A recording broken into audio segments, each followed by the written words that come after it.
Say praise the Lord. Let's read from 1 Peter chapter 1. I'll be reading verses 1 to 6. Okay. Peter, an apostle of Jesus Christ, to those chosen, living as exiles, living as exiles dispersed abroad in Pontus, Galatia, Cappadocia, Asia, and Bithynia, chosen according to the foreknowledge of God the Father, through the sanctifying work of the Spirit, to be obedient and to be sprinkled with the blood of Jesus Christ. May grace and peace be multiplied to you. So this is written to the exiles, okay, those who are outside of the land of Israel. Blessed be the God and Father of our Lord Jesus Christ. Because of His great mercy, He has given us a new birth into a living hope. Say living hope. Through the resurrection of Jesus Christ from the dead, and into an inheritance that is imperishable, undefiled, and unfading, kept in heaven for you. You're being guarded by God's power through faith for a salvation that is ready to be revealed in the last time. You rejoice in this, even though now for a short time, if necessary, you suffer grief in various trials, so that the proven character of your faith, more valuable than gold, which, though perishable, is refined by fire, may result in praise, glory, and honor at the revelation of Jesus Christ. Now, when we started this series on hope, we were recognizing that there is an alternative to God-given hope, and that is the worldly hope. You have your own hopes, okay? The main difference is the hope that God gave us here is by grace. It's imperishable. It's living. Opposite of living is dying or dead. Okay? Why? Because most of the hope that we have is actually dying. Okay? No matter what it is. You look at some people hope to be married. They get married, what happened? That marriage will ultimately end. So it's dying. Separation by death, or there is no eternity in marriage, because one day nobody will be married. Okay? You hope to spend a lot of years in school because you are developing a career. So say you become a doctor or an engineer. That is also dying, because soon you will retire and you'll be engineer no more. That's the big difference is this. All the human hope is earned. For example, you hope to become a great engineer. You earn it. That's why the world will say, I deserve it, because you deserve it. You went to school, you paid for it, you did the homework, so you have a part in it. But the hope that God gave to us is, of course, by grace, by the mercy of God. It's free. Okay? There's a big difference. I'll elaborate more on that one later. But I would like to look this morning because of some of the events that are taking place, especially in the Philippines. You know what's happening in the Philippines, right? Those of you who voted for Duterte is in despair. Those of you who voted for, who's that other guy? The lady? Robredo, you're dead already because she lost. But the amazing thing is Christians voted for both of these. And now in the Philippines, Christians are very split. In the south, they are pro-Duterte. In the north, most are pro-Marcos. In the Visayas, they're split. Okay? Both parties are prophesying. Remember in the last election, the Catholic bishops Convention of the Philippines Catholics, they wrote a letter saying that Catholics should vote for Leni Robredo. Well, the evangelicals will not be outdone, so they even prophesied that you should vote for Robredo. Now, if you are a Christian, they prophesied, they wrote this, and then she lost. Yeah. So people gives promises to us. I don't know how many promises you have made to others that you don't intend to keep. And I don't know how many promises were given to you that were not kept. So what happened? You begin to enter into despair. That's why the hope that the world has ends in despair. And the Bible says, hope deferred makes the heart sick. Now, that is just a deferred hope. But what if it's not fulfilled? And so it generates distrust. If people keeps making promises to you and they keep not doing it, it generates distrust. And so what happened is the world enters into how do you call that? An era of despair. Last election in the U.S., Christians are also split. Jews are split. Everybody is split, you know. So those who voted for Trump were happy. Those who voted for Biden, Biden, he was sleeping, you know, so they did not wake up. And so those who voted for Harris, I mean, they're in so much disarray and despair because they were hoping for something and it never materialized. I keep telling you guys, do not put your hope in man. Put it in God. You know, even our parents fail us. I will not ask anybody to raise their hands, but it will not look good. but even our parents fail us. Parents put their hope on their children, and then their children fail them. So both parties fail them. So the moment you begin to look at all of this, it really throws people in despair. So I would like to look at what Peter said here. We're given a living hope. Okay, say living hope. And the opposite of living hope is dying hope. So let's look at living hope as an antidote to despair. Okay? Now, as I said earlier, the atmosphere in the world today is that of an increasing despair. Wherever you look at Europe, I mean, the place in disarray. You look at Ukraine, you look at Russia, you look at China. China has something like 200 revolutions per year, on average. Of course, they control the media, so nobody knows it. Well, of course, the Chinese knows it. But, and they are talking about it.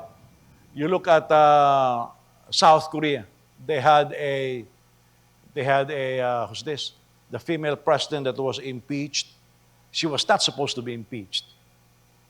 And she was the daughter of the assassinated Korean president. I forgot his name, Park Sung-il, something like that. And she came back to power. So she became president. They impeached her. The attorney who recommended the impeachment said this: I have to make the recommendation because of the case. She was not the guilty one, it's her friend. She said, but that is not supposed to be convicted. It is not an impeachable offense. That's what he said. He admitted it. He said, it is not an impeachable offense. I have to report the offense knowing that there could be a filing of impeachment against her. So, what he was surprised is he was impeached, and he said she was not supposed to be impeached. But that is how impatient the world is. That investigator, that lawyer who caused the impeachment, ran for president. He became the president. He's supposed to be Christian. They call him the Korean Trump. Okay? So he became president. So what happened? He was also impeached. Yeah. So it seems like impeaching people is very common now. You know, you impeach them left and right. The ill-intent people doesn't realize it, but it throws a country into despair because of the instability it brings. Yeah. When my parents were were fighting when we were still there, I don't know about your Filipino parents, but Filipino parents will always fight and they will threaten each other to separate. We have no divorce. And the moment they start threatening each other to separate, they will start splitting the kids. You know, my mother will say, Jose will go with me. And then my father will say, well, this person will go with me. And there are 7 of us, and they will, can you imagine at your hearing, they will split the kids just like that, like puppies, you know? It creates such instability in the heart of the children. And because their opinion doesn't count, it actually throws them into despair. You know, for example, for some parents who makes a decision without consulting their kids, it really throw off the kids because you are making decisions that affects them without talking to them. And you know very well that you're very imperfect and you have made a million decisions that are wrong.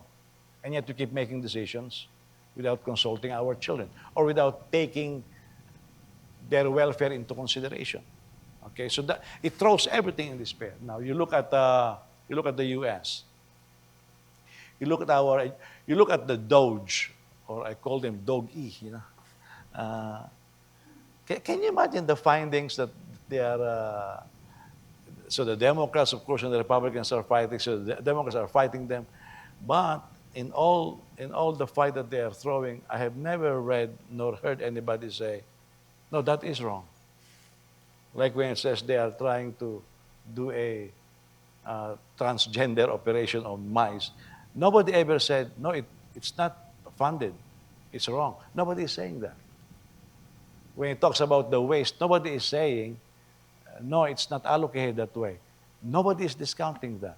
Now, I'm a citizen. I look at that and I say, whoa,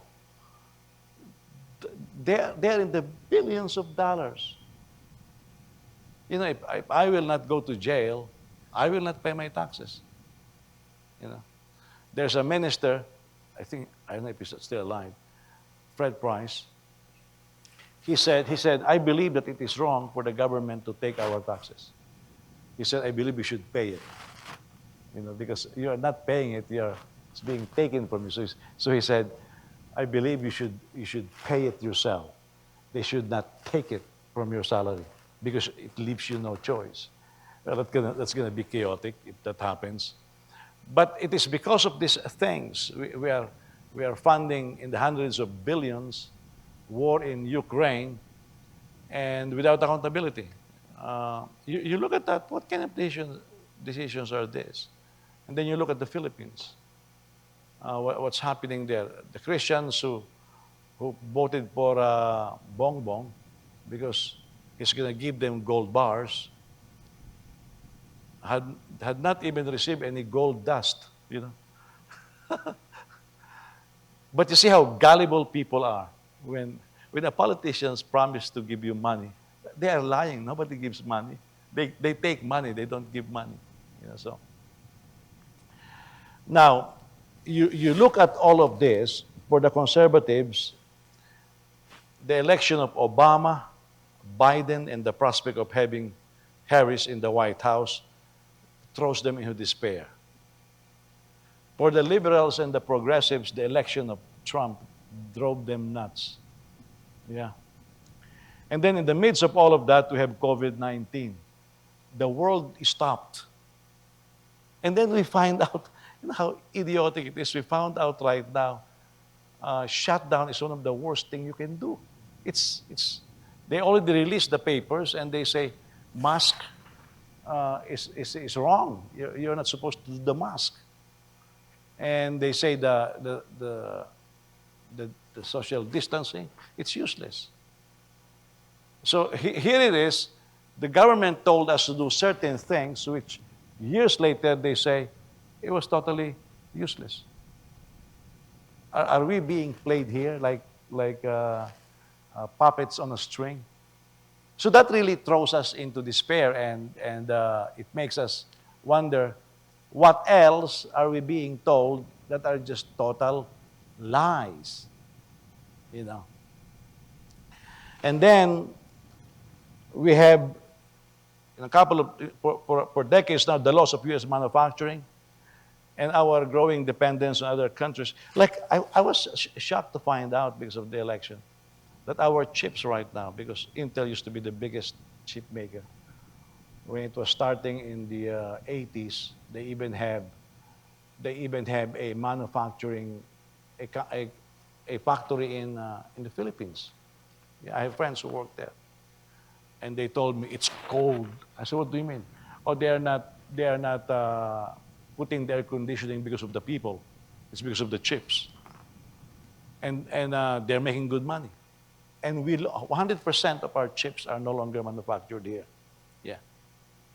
And then when Trump says, let's bring everything back here, I don't know why some politicians are saying, no, don't bring them back. They want us to become totally dependent on other countries. You know. Most of the clothes you wear are not made here. A lot of the things that we consume in the U.S. are not made in the U.S. That means not only a loss of these necessary medicines are basically made in India. So basically, we have been sold out. When I think about that, I was telling myself, what kind of a leader is that will do that to his country?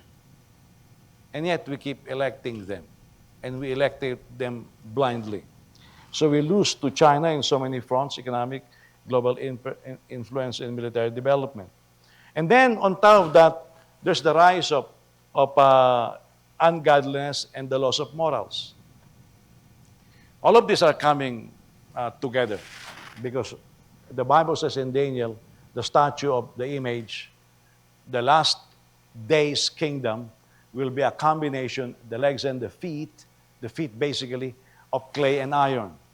So that means in the last days, the global government will be characterized by instability. You can pray for stability all you want. You can vote for a leader that you think will be stable. There will be none, okay? Because in my Bible, it says it's a combination of iron and clay. So the last day kingdom will be characterized by instability. Well, we're especially seeing it in the U.S. You know, it's not just anywhere else. It's also in the U.S.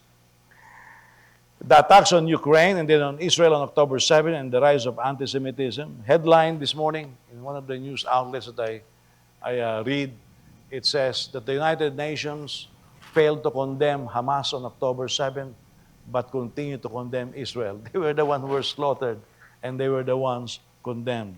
No wonder even Wonder Woman is on television now, you know, and saying, I am Jewish. Because of these dismal things that are happening around us. Now you look at the possibility of the Philippines being taken by China. Did you see that news? Chinese Coast Guard boat just water cannoned the Philippine Coast Guard helplessly. I mean, our Coast Guard people, I mean, they have a boat, but they were just looking at it, you know?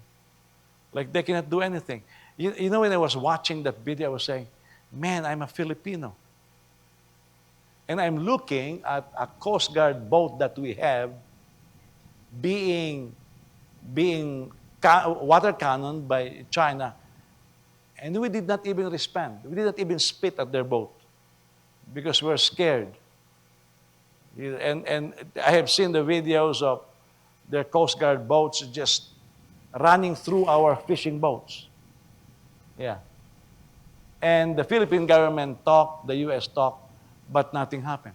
That's, for a Filipino like me, that creates despair because you are saying, well, that's my country. You know, I may have been living here for over 30 years, but my color never changed. I still look like Filipino, you know.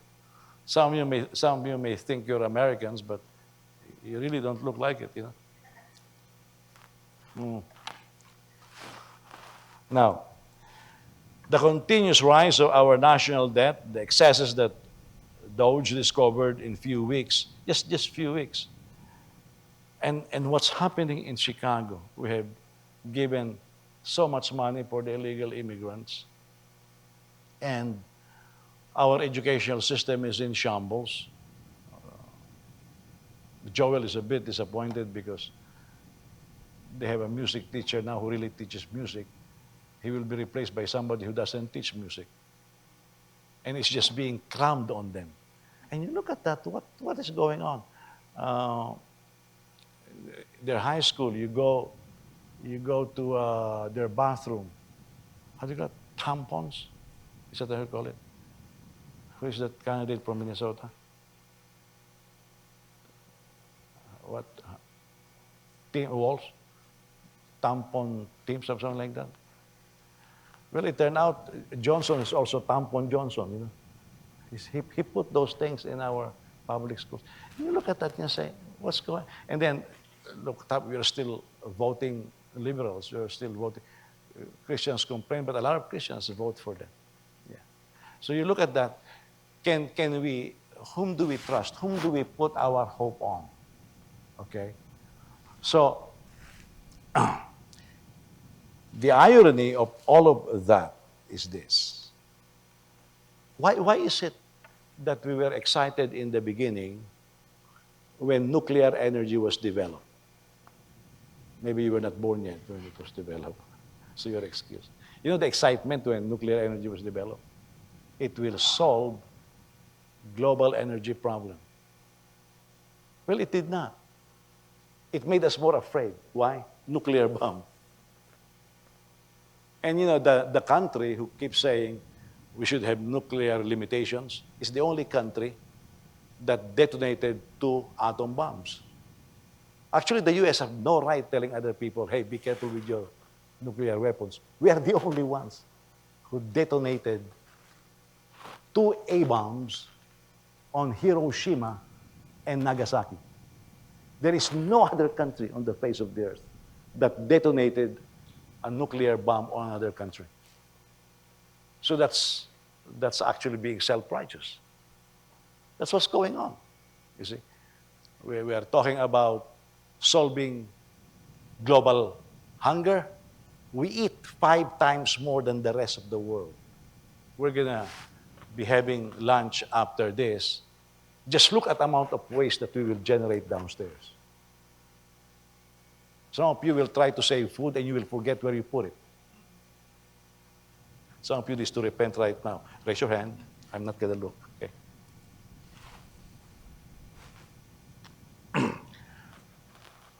But you look at that also, the irony, another irony is this, we have more ability now to produce food. For goodness sake, even China is making now food out of plastic, I heard. So be careful when you buy rice from China, it may be plastic, you know. So they say they have lettuce now made out of plastic. I don't know how it works, you know. You look at medical technology. You look at the other side of progress and you ask yourself, why is it that the world is going in despair? Our houses looks better, actually. If you want to fix your house, it's easier to fix now. It's still hard in the Philippines because they made everything out of concrete. Here, drywalls, you know, because of termites. You look at yourself, you know. Wala na sa'yo nakabahag, di ba? No, none of you ride on horses now. You have your car. So it's better. You should be happy. Are you not supposed to be happy? Some of you even have electric cars. You should be happy. Can you imagine now they are selling electric cars in the Philippines? There are no charging stations. I think Elon Musk is coming up with air charging, you know. Bluetooth. Yeah. Now, can you imagine? We have all of this luxurious. We're no longer riding on horsebacks. So we should be happy. But none of this satisfies us. Our medical technology has risen to a degree that, boy, we have all kinds of vaccines, we have all kinds of medicines. Our OTC medicines are too many. And yet, it never stops people getting sick.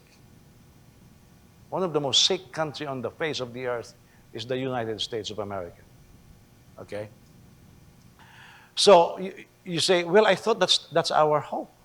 And now, because of this RFK Jr. and Dr. Ming's, the brother and sister doctors, we found out a lot of the things in our food are actually bad for us. They're not allowed in Europe and other countries. And yet those people are manufacturing them for the US. So we become obese and, you know, don't look around. I'm just telling you what people are saying, okay? So our technologies have gotten more powerful and sophisticated. Look, you look at your cell phones. Some of you brought your cell phone and you're pretending to be reading your Bible. Actually, you're playing games. You look at your cell phone. Your cell phone are so advanced. It's actually a computer, right? And yet, when somebody calls you, you don't answer. Right? It's a computer. You pay thousands of dollars to buy that, and you're only utilizing at least 20% of the phone's capacity. We're asking somebody to one time, hey, what's the storage of your phone? He has an iPhone. He's here this morning, but I'm not going to tell you who he is. What's the storage of your iPhone? What's that? That's what we were, what's that? What's this? You bought something called iPhone. What's the storage? What is that? Maybe he's thinking of the leather jacket that he puts the phone on. Now that is, you own sophisticated machines that are so powerful, and you don't know what it is. You know, some of you have emails by the thousands, and you don't even open it. Then why open an email address? Somebody was telling me, I have 20,000 emails, unopened. Wow! So why open an email address? You know what I'm saying? Now, with all of this advance in technology, you're thinking we should be better now. But are we better? Are we better? Now, the moment you begin to say, all of these are promises, especially America, man, we throw things away so fast, like we have unlimited amount of money. You know, kids are fighting their parents, buy me this new iPhone 16. I don't like this phone that I have. Why do you need iPhone 16? Well, because it's new. I bought a computer years ago in a rich suburban here, and I mean, the brand new was something like 3,000. I got it for something like 800. How do I get it for 800? I had my wife negotiate for it, you know, and then I walk away. And I look at it and, man, this is practically brand new. So I asked the guy, why are you changing your computer? Well, he said, because there is something new. I said, what do you mean? Well, I bought this a year ago, but Apple came up with something new. I said, so why did you buy it? Because Apple has something new. That is his reason. The computer is in good shape. I used it for years. You know, and he bought it just because there is something new. Meaning, you're wasting money. You don't even know what you have. So technology that's supposed to make our lives better, again, now, before we can talk, right?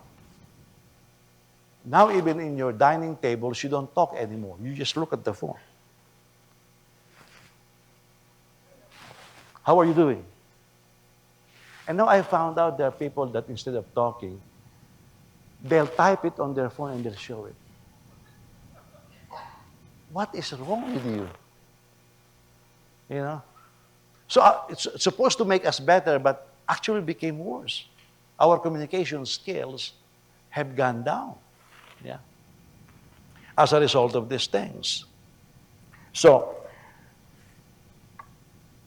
in spite of all of that, advancement and technology, what you can sense is cultural despair around us. September 5, 2019. So this is just barely almost 6 years ago. September 5, 2019. The Joint Economic Committee of Congress published Joint Economic Committee of Congress published a report. The title is Long-Term Trends in Debts and Despair. Long-term trends in debts and despair. What this study did was they tracked the dramatic rise of death by despair. What is death by despair? You died because you're in despair. That's why deaths by despair. So it's been rising since 1999. What are deaths by despair? Suicide, drug and alcoholic poisoning, alcohol liver disease, cirrhosis, all of this kind of disease. They rose. You know, at one time, I think opioid crisis, especially in Ohio, a lot of people were dying. Now they were tracking this, and they say death by despair keeps rising up. So there is a Harvard professor named Steven Pinker. He wrote a book, Enlightenment Now: the case for reason, science, humanism, and progress. He writes that death by despair are not limited to pockets of poverty, violence, and inequality. They are across social classes. He argued that there is actually a compelling case that our world now is a better place.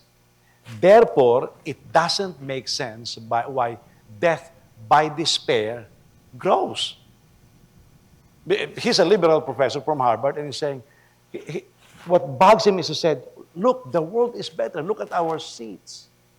Well, in churches in the Philippines, big churches, some of the churches that I go to when I'm there, and they're big churches. They don't even have chairs like this. They have the plastic, stackable plastic, the small one. That's what they have. They have luxurious building, and the chairs are very bad. Your chairs are better. It may not feel better, but it's really better. You know, our supply of electricity is very stable. So we will turn on the air conditioning or the heat. It remains. From time to time, we have a little bit of blackout, which in the Philippines we call it brownout. But our power supply here is very stable in the Philippines. Okay.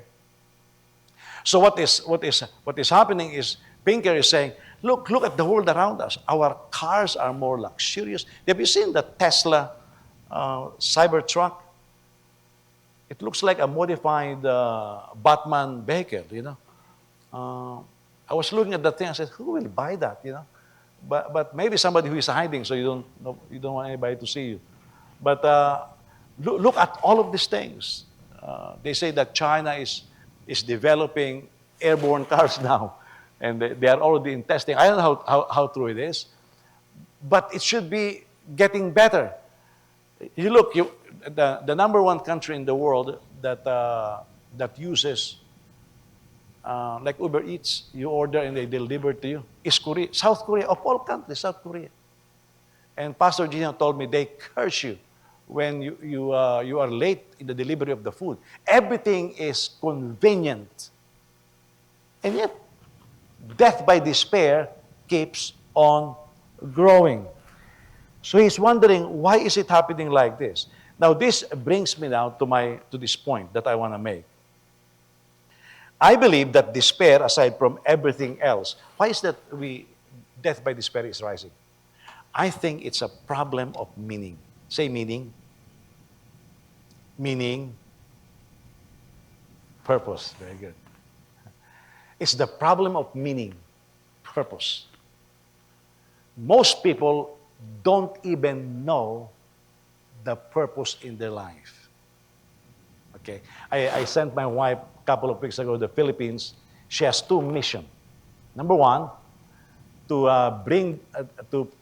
pay the down payment of our building in the Philippines, and number two, to give money to a church that caught fire. So I'm going to give them money. So I told her, these are your two missions. That's the purpose. Well, on the last 2 days of her missions there, she was in despair. She got sick. She caught diarrhea because there's a lot of food in the Philippines. So she was tempted, and she ate it all. So what happened is she's got problem in her tongue. I told her, look, the water there is different. Everything is different. So I said, be careful. But she was in despair already because she said, I have to buy so many things. I have to do the following things. I have to do the following things. I have not done it. I said, relax. I said, Anne, you have two purposes in going there. I sent you there on two reasons.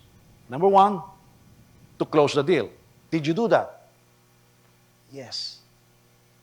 Number two, give some money. Did you do that? Yes. Why are you panicking? And she said, what do you want? I said, nothing. What do the kids want? They want nothing. Oh, I want to bring something for somebody. I said, don't bring anything for anybody.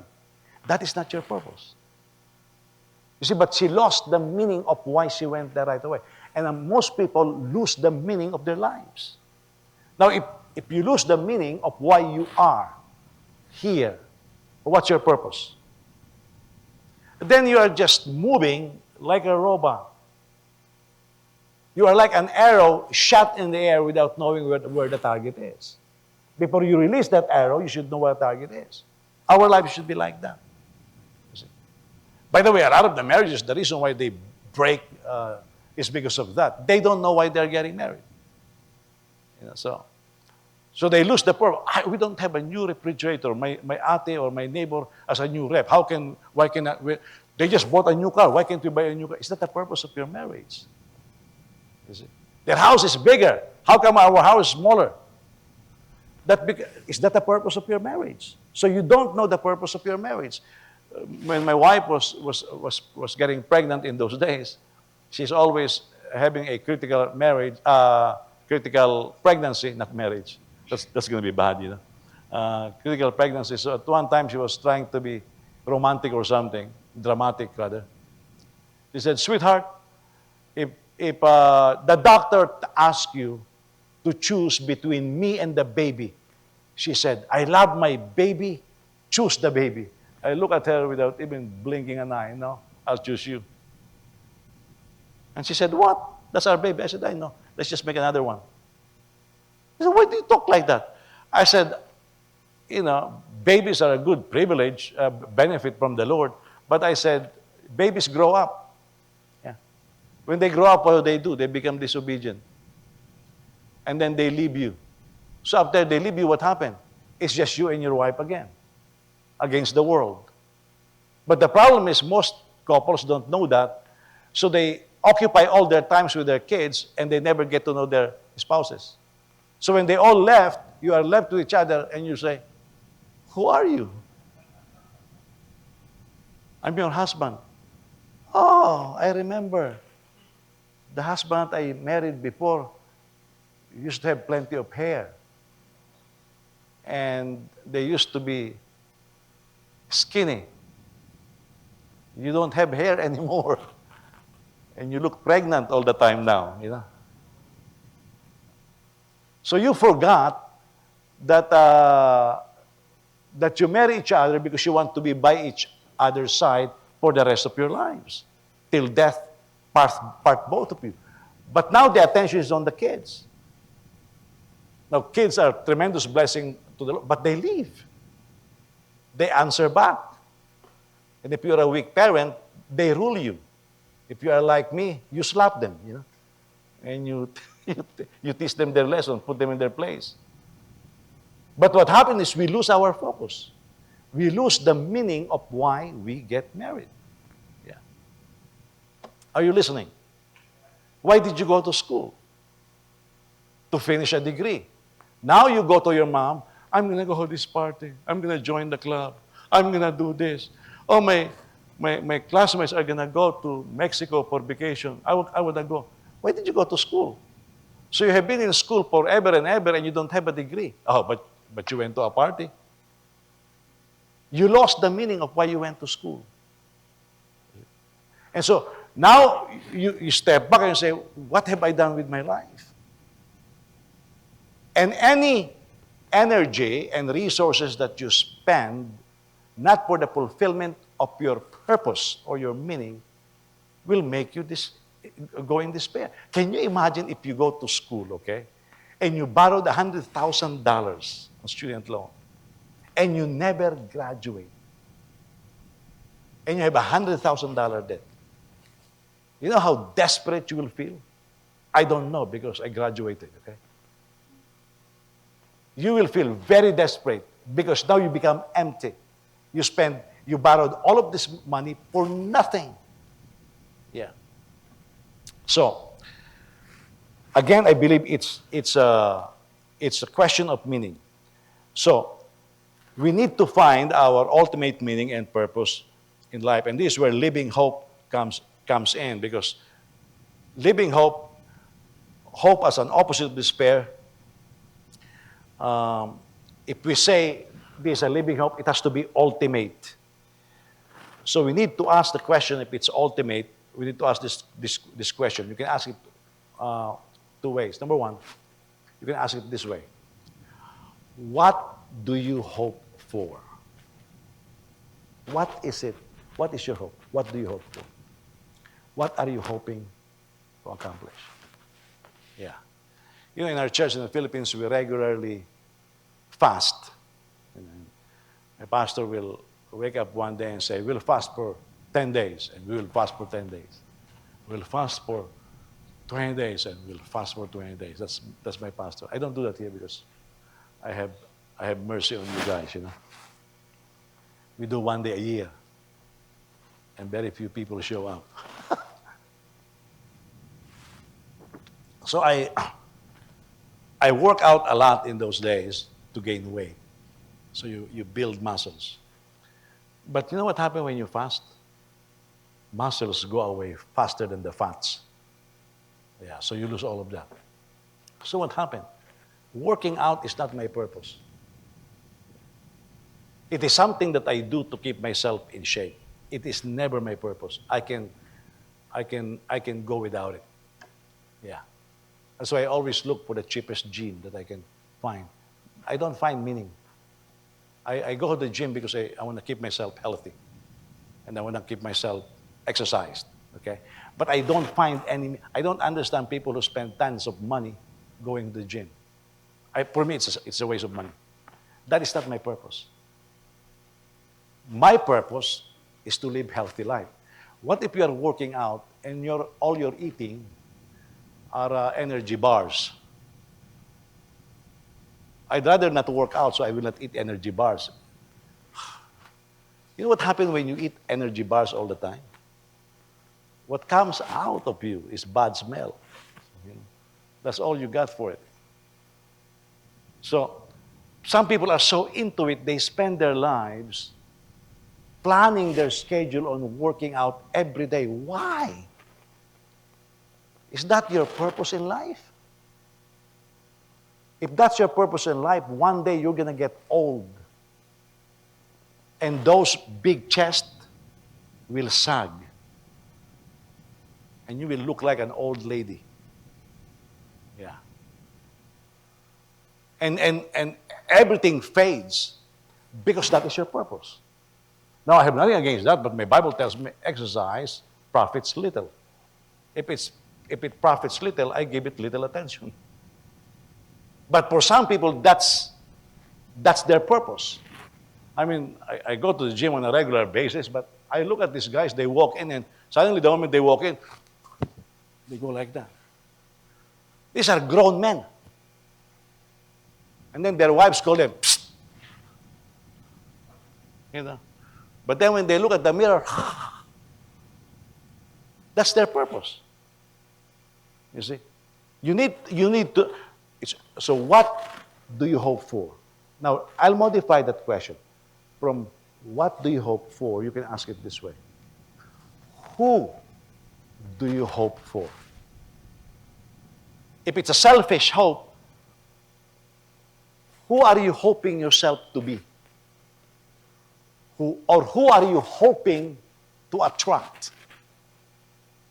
You know, I was working out on one machine one time, and there's this old man. He's really old now, and he's trying to pump weights, you know. And you know, one of the things that I don't like in the gym is when you want to use the machine, some people are on the phone, sitting on the bench for 10 minutes. I don't do that. I just go through everything, you know. And so if the machine is not available, I leave. And this old man was pumping weights and he was looking at a certain direction. Oh, finally, he could not help himself anymore. She approached a younger lady and he asked, "Have you been looking at me?"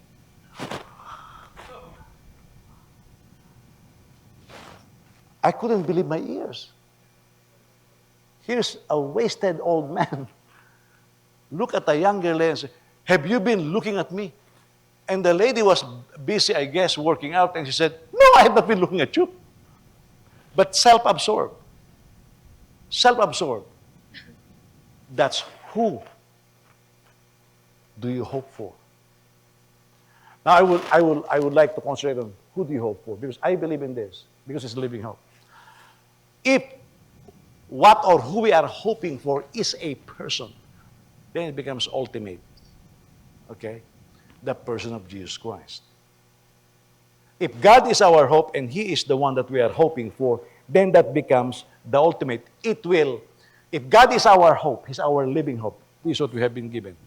God is our hope, the Bible says. If He is our hope, then all the meaning of our lives, all our activities has to be focused on that. You see? It has to be focused on that. Because it's a person. Who do we hope for? Because it's the opposite of this despair. So, in verse 4 of what we read in Peter, our text talks about imperishable inheritance. You compare it to a perishable thing like gold. Gold is perishable. Peter is describing that when you say perishable, it is subject to corruption. And it has a depreciating value. Everything. Okay? I finished electrical engineering. What do I know about electrical engineering? Almost nothing. It's perishable. I didn't use it. By statistics, a Greek student, a seminary student who studies Greek, after 2 years, he loses almost every knowledge of Greek unless he uses it. So you spend so much time studying Greek and Hebrew, after 2 years, you lose almost everything. Yeah. And now, that includes all kinds of study. You study theology, you study biblical studies, all of those things. If you don't use it, you lose it. Because you're not using it. I mean, that's why, for example, if you're in any field, teaching, engineering, medicine, there is what you call as a continuing education. Otherwise, if you're a doctor, you will be prescribing medicines that are already obsolete because you're not updating yourself. Okay? In other words, it becomes part of your focus. Now, if it's God and He's your focus, all your energy will be spent towards that. All your energy will be spent towards it. If God is your hope, then it's not a perishable hope. It's imperishable. It's ultimate. Therefore, it can only mean that our ultimate hope should be Jesus Christ. Everything else are linked to that. And this ultimate hope does not perish. It's on the eternal God. It's on Jesus Christ. Now let's look at our text again. In our text in verse 1, to those chosen living as exiles, Peter's recipients are the exiled community. And he said, "May grace and peace be multiplied to you." Why is it that it's important for us to note that they are in exile? Okay? Because in those days, in the first century, and even prior to that, and the latter years, if you are in exile, you put yourself in a hopeless situation. Nobody wants to be out of their country because it's different today. Today there's legal immigration, illegal immigration, and there's globalism. Okay? In those days, if you're out of your country, you can be killed, you can be slaughtered. When the enemies of Israel wants them destroyed, they disperse them all over the world. Okay? You know, ever since I came to America, my kids don't feel it because they were born here. There is a question today in immigration asking about assimilation. Nobody assimilated me. Yeah, nobody. I just learned my ways around. In fact, for the most part, especially the first years of being here, I felt very unwelcome. Yeah, in the U.S. Felt very unwelcome. This was not a very welcoming nation to me. Now, that's why, for example, I look, when people beg for money, I still give money. People say, well, those are illegal immigrants. Not all of them are banned, but just look at it this way. You are from South America, and you need job. So you go to Home Depot, you go to Menards to look for a job. People look at you differently. And then people avoid you. How do you think does that make those people feel? Now, I'm not for it or against it. I'm just trying to be neutral right now. How do you think do those people feel? Now, can you imagine if you have no papers and people are mistreating you? You're not a bad person, but people are mistreating you. It will throw you in despair. Yeah. I have worked with people who have no papers. Boy, especially when ICE came here to Chicago. The fear in people. They're just scared. Yeah. They're just scared. Because they can be apprehended. Now, we are all the citizens, so we don't care about that anymore, but hey, once we were not citizens. I remember I was in the border of Mexico and California. I have my student status, but on that day I did not bring my passport, and I don't have all my identification, just my driver's license. And border police climbed into our bus. I said, what is this? And my friend says, oh, don't worry about it. It's just checking illegal immigrants. I said, brother, I don't have my papers. And so the border police came to me and says, show me your passport. Because first he asked for my ID and showed the driver, are you a green card holder? No, sir. Show me your passport. I don't have my passport. Now I was getting nervous. And then prior to him asking me, show me your passport, a couple of passengers were already escorted out of the bus. They jumped from Mexico. Where is your ID? I said, where is your passport? Sir, I don't bring my passport. Well, by law, you're supposed to bring your passport. He's right. I said, I don't want to lose it. Then take care of it, but you're supposed to bring your passport. I said, I'm sorry. Can you please? I'm legal here. I said, I have my status here. But you know how that made me nervous? Now, multiply that to those who really have no papers. The kind of fear. But of course, we don't care. We just look at that. Now, I don't agree with illegal immigration, all of that. But having said that, try to understand where they're coming from. And by the way, if they use coyotes and they don't pay the cartel, their family is going to be hurt. So they are desperate to make money. That makes people's lives desperate. Because they have put their hope in this country. Putting your hope in America is not good. Because America is not God. You put your hope in God. If there's excitement right now in my heart, it's the excitement of spending a lot of times in the Philippines. And probably after some time, maybe after Joel graduates, and he has his job, spend almost all of my time in the Philippines. I feel I belong there. I know about you, some of you don't feel you belong. I really feel I belong there. Yeah, because I'm looking at people who looks like me, who talks like me, By the way, when I talk in the Philippines, I don't display my English, and it's an ugly thing when Filipinos talk with slang like they know English and they have bad grammar, It's really ugly. Yeah. But they try to flaunt in front of everybody that they came from America. I feel at home in the Philippines. Especially the weather. I like the warm weather in the Philippines. My wife tells me, oh, you don't? I really like the warm weather in the Philippines. I don't like the cold weather in Chicago, especially in Chicago. Yeah. Because I feel like I belong there, you see. And I feel like I have a lot more that God can use me for. So these exiles were constantly struggling. They don't have land. They don't have political freedom. They don't have autonomy. There is no social equality. People are blessed because they come to the U.S. Even if you're illegal, government gives you money, but they don't do it in those days. Their lives, in fact, can't even be secured by wealth. Some immigrants in those days, some exiles, became wealthy, but the wealth can be taken from you by the government anytime.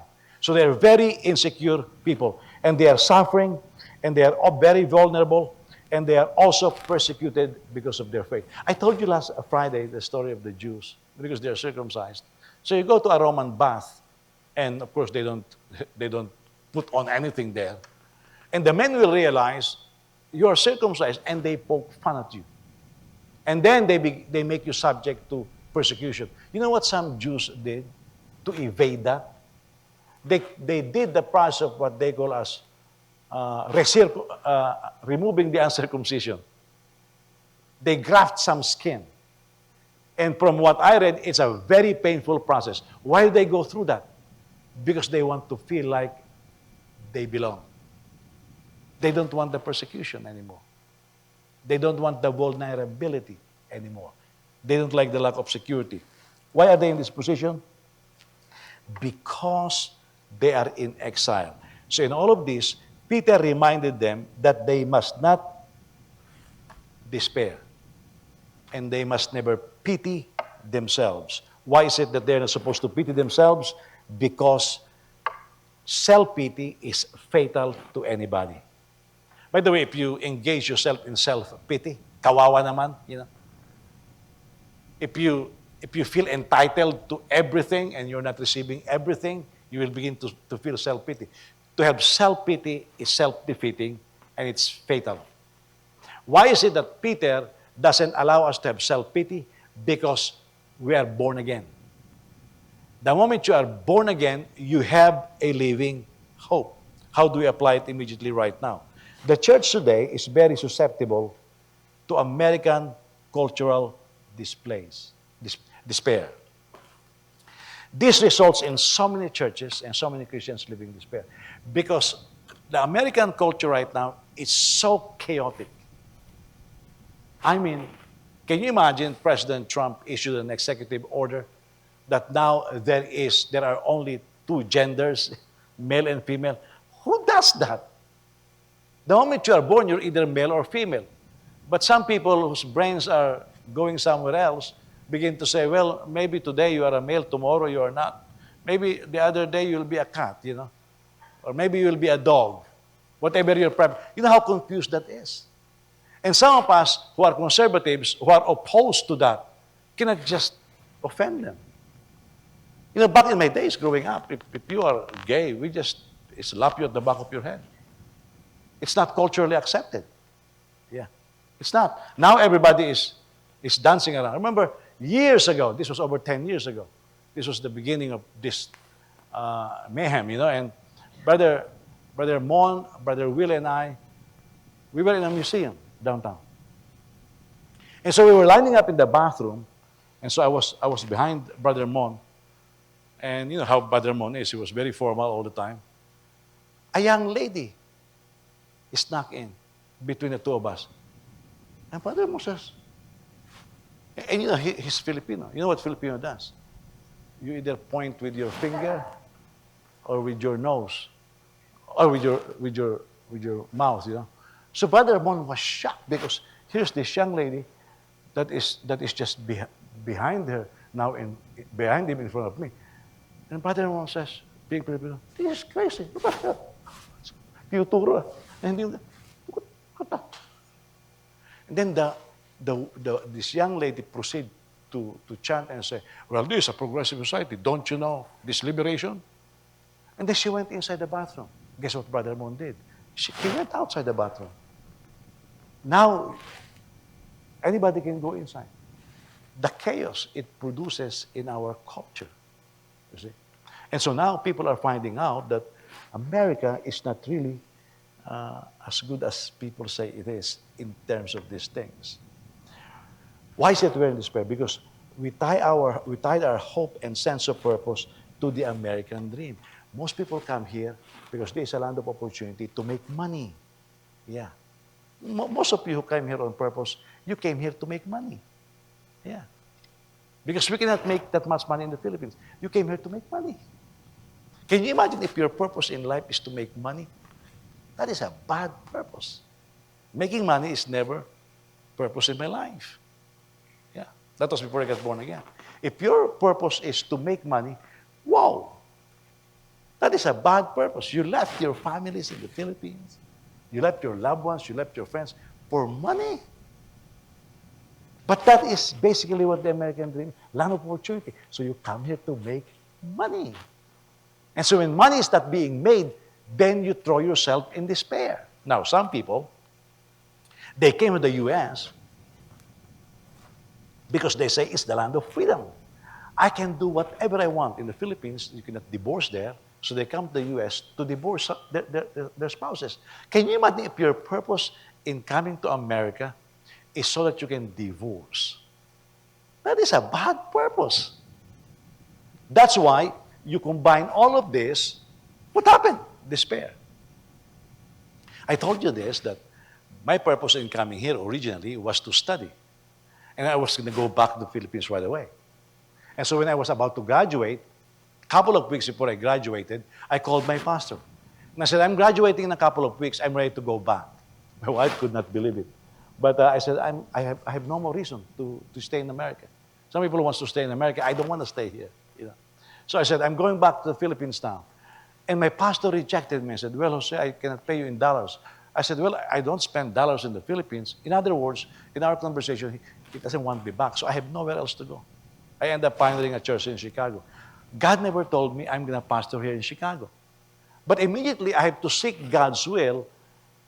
I never asked myself, how am I going to survive or how am I going to make money? I was asking myself, what am I going to do here? And my wife has a couple of offers in New York, and we can bring maids right away in the U.S. We will have the papers. But I did, you know, some people, the moment you have an opportunity to get a green card, you jump into it. We did not jump into it. Her boss was wondering what's wrong with you. Their two bosses are petitioning for her. I said, no, that's not my purpose. My purpose in coming here is not to get a green card. What are you going to do with the green card? You cannot eat that. It cannot give you your identity. Until the Spirit of the Lord put in my heart, it's okay for me to pioneer a church. I realized God sent me here as a missionary. And that's when I begin to tell you guys, you may not know it, but we are missionaries here. And you can understand that because now the demise of Christianity in the U.S. demands that we are witnesses. And so if you are not a witness, you're not witnessing, you're not fulfilling your purpose. But I never intended to stay here in the U.S. That's why you cannot dangle a green card or blue passport to me and it will make a mistake here. No. My purpose is to do the will of God for my life. That's why I make my wife nervous because for years I've been saying, let's go back to the Philippines. I am after God's purpose. Well, what about the cars? Forget the cars. What do you need them for? You know, all you need to be is to be on time wherever you need to go. There's plenty of transportation. Some of you have beautiful cars and you're still late. What's the use of that? You see? With or without car, I'm never late. You see? You need to know your purpose because then that is your meaning. My purpose in life is not to make money. My purpose now is this. The book of Revelation says, why are we created? We are created to please God, to give Him pleasure, to please God the Father. And so now if your purpose is to please God, everything else is linked to that. Whatever decisions you make, wherever you want to go, whatever you want to buy. You know, because we need to pay for the building, and we don't have, God bless us, we have savings, we're able, but there's not enough money. But we have equity in the house. And my wife says, sweetheart, it's barely half of what we need. I said, oh, we can have all the money. She said, why? I said, how? I said, I'm not going to put the church in debt, number one. I said, we have a house. It has a lot of equity. Let's put up a loan without question. And my wife didn't even blink when I say that. Why? Because our purpose is not to get a house in this country. It's never our purpose. God bless us with a beautiful house, 2 houses in fact. But that is not our purpose. God gave us. Now I can use that to fully purchase the building in the Philippines. I found I found a meaning for why do I have this kind of resources. And so me and my wife were more than happy to just simply say, let's finance half of it right now and let the church pay us later. Because we did not hesitate.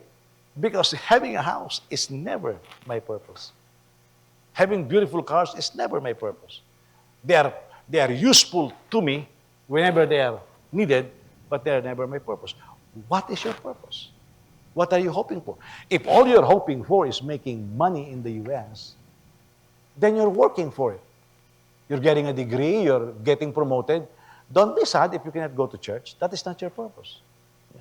Don't be sad if your marriage is messed up. That is never your purpose. Don't be sad if your children are messed up. That is never your purpose.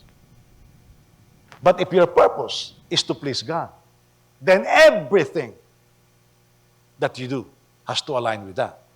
That's why you will look at America as a very amoral country. Not immoral, no more morality. That is not their purpose. Their purpose is to make money, to make it big, to be wealthy. So for as long as they are making money, their marriages can be in ruin, their kids can do whatever they want, for as long as they are making money. Because that is their purpose. So I challenge you, you need to put your hope on something better. Put your hope in God, align your purpose with Him. So now when Jesus becomes our hope and He's our living hope, we become the people of hope.